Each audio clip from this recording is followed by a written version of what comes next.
आपण उभा कापलेला कोबू घेऊया आणि कांदा पण मी उभा कापून घेतलाय। त्यामध्ये बेसन पीठ, इथे मी 2 चमचे बेसन पीठ घेतले, 1 चमचा तांदळाचं पीठ, हिरवी मिरची बारीक कापलेली, इथं आपण अख्खे धने घेतलेत बारीक करून थोडेसे, लसूण घेतलाय बारीक कापून, कोथिंबीर, काश्मीरी लाल मिरची घेतली, लाल तिखट आहे, धनिया पावडर, आमचूर पावडर, चवीनुसार मीठ, थोडासा ओवा घातलाय। आता आपण सगळं मिक्स करून घेऊया।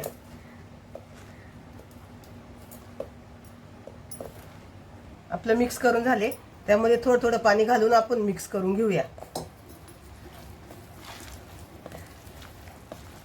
इथे आपलं थोडंसं पीठ कमी पडले, त्यामध्ये मी अजून 1 चमचा पीठ टाकीते, आपण मिक्स करून घेऊया। आपलं पूर्ण मिक्स झाल्यानंतर आपण इथं पावभाजी मसाला टाकतोय। सगळ्यात शेवटी पावभाजी मसाला टाकायचा आणि छान मिक्स करायचं।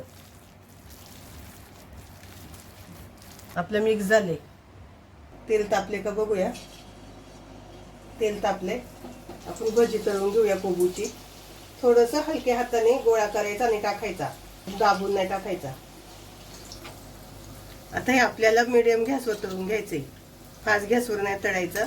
इथं आपली कोबूची भजी तयार आहे, आता आपण काढून घेऊया।